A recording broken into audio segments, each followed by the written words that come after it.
The glass doors hissed and I stepped into the Blue Lantern. Inside, Frankie Romano's place throbbed with the ghosts of 1,000 lost Saturdays. The band was swinging hard, their horns cutting through the smoky haze like a knife through butter. I spotted Frankie at the bar, 2 fingers curled around a glass. This close, the joint looked like a gangster's nightmare, flapper's paradise, and I was carrying a torch for neither. Romano.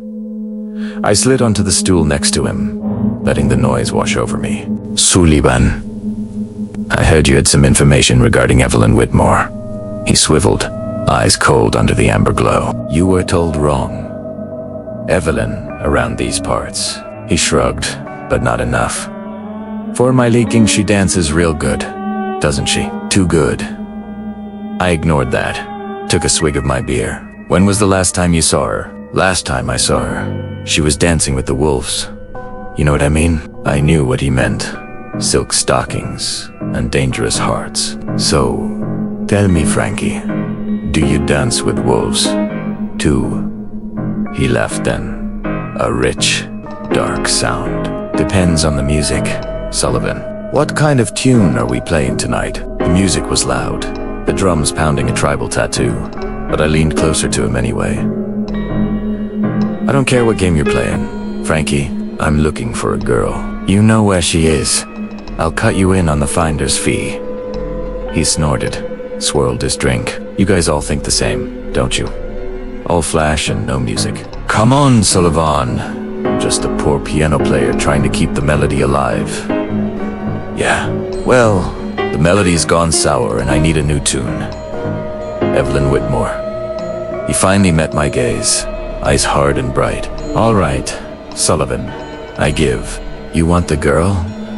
You'll have to dance with the wolves, but be careful, kid. She moves in shadows and sings with the damned. And then he looked away, back to the gold glimmering in his glass. I didn't buy his act, not for a second. He was hiding something, and it reeked worse than stale gin. But for now, I needed something stronger than this bar could give me. The piano thumped beneath my feet, its rhythm pulling me like a heartbeat. Thanks for nothing, I muttered, sliding off the stool. Outside, the rain had stopped.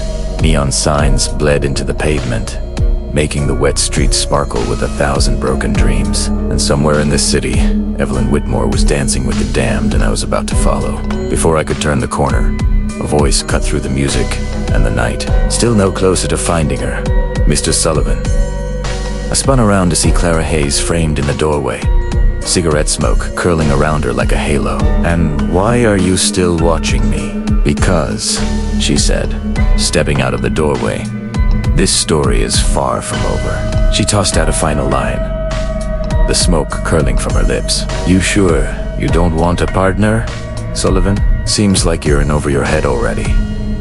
She disappeared down the block, leaving me standing in a pool of spilled neon and shadows. I ground my teeth, fists clenched. She was right. I was in too deep, and I hated it.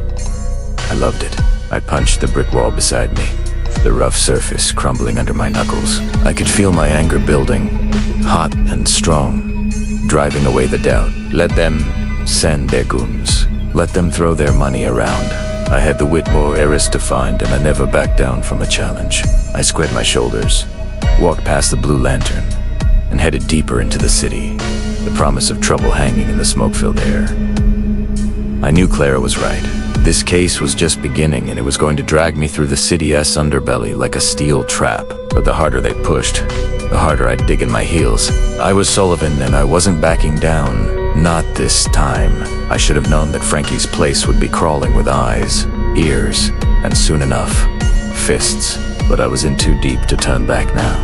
I needed to find Evan Whitmore and unravel this tangled web of shadows, smoke, and secrets. And if anyone thought they could push me around, they had another thing coming. The Blue Lantern stood like a neon-soaked beacon in the Chicago night, its electric glow cutting through the fog and rain. I could hear the wail of saxophones and the thump of drums from halfway down the block. This was Frankie Romano's joint, and if Evelyn Whitmore had been slumming it with the wrong crowd, odds were good she'd left her lipstick on the glass here.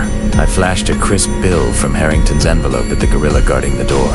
He grunted, stepped aside, and I walked into a wall of smoke and sin. The place was jumping, packed wall-to-wall with gangsters in sharp suits, dames with too much rouge, and enough illicit booze to drown my sorrows for a month. A jazz combo on stage was cooking, their trumpets slicing through the haze like switchblades. I shouldered my way to the bar, scanning faces. That's when I spotted him. Frankie Romano himself, holding court at the far end. He was a peacock in human form, all slicked back hair and a suit that probably cost more than my car. I caught his eye and jerked my head. He excused himself from his admirers and sauntered over, cocky grin plastered on his mug.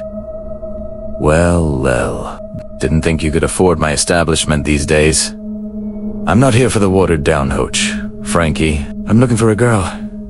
His eyebrows shot up. Ain't we all? Pal, try the dance floor. Evelyn Whitmore. Word is she's been spending time here. More time than a society dame should. Frankie's smile didn't waver, but something cold flickered behind his eyes. Can't say I know every Jane who walks through my doors, Sullivan. But if I did, I wouldn't be gabbing to some washed-up flatfoot. I leaned in close, voice low. Listen, you greased-up weasel. I know you've seen her, and I know you know more than you're saying. So how about you save us both some time and spill? He chuckled, but there was no humor in it. Careful, Jack. You're a long way from your cozy little office. This ain't the kind of place where questions like that go over well. As if on cue, I felt eyes boring into the back of my skull. A quick glance confirmed my suspicions. Two of Frankie's goons had materialized nearby, meaty hands resting inside their jackets. Message received, loud and clear. I backed off, hands raised in mock surrender. Just making conversation. Frankie, no need to get your boys all riled up. He smirked, adjusting his tie. Enjoy your drink, Sullivan. And a piece of friendly advice. Some dames are more trouble than they're worth, especially the ones who think slumming it makes them interesting. I let him walk away, nursing my drink and mulling over his words. The singer on stage crooned about lost love and broken hearts, her voice smoky and sad. I caught snatches of conversation from nearby tables, whispers about a society girl dancing too close to the edge, flirting with danger in all the wrong places. Following a hunch, I drifted towards the back of the club. A nervous-looking fella in a cheap suit caught my eye, then quickly looked away. Bingo! I tailed him down a dim hallway, only to find myself face to face with a pair of human brick walls. Going somewhere, Seamus. The bigger one growled. I didn't even have time to crack wise before a meaty fist connected with my gut. I doubled over, gasping, as the other thug grabbed my collar. Consider this a warning, he hissed. The boss don't like nosy types. Next time, we won't be so gentle.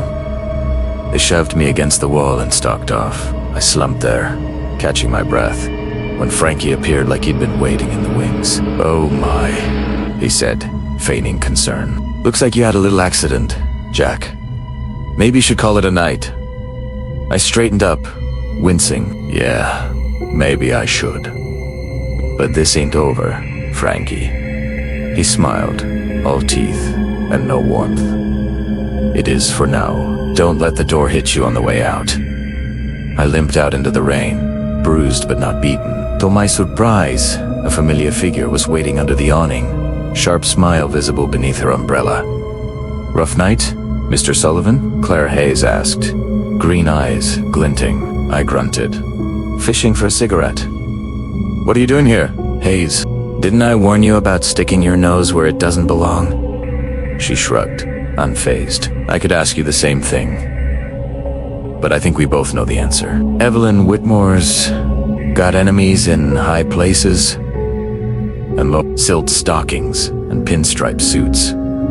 I glared at her. You're meddling in dangerous waters, Kidda Claris. Smile widened. So are you, Jack? The question is, are you a strong enough swimmer? Before I could retort, she melted into the night, leaving me alone with the neon and the rain. Her words echoed in my head as I trudged home, the case clinging to me like smoke from the blue lantern. I had a feeling things were about to get a whole lot messier before they got clean.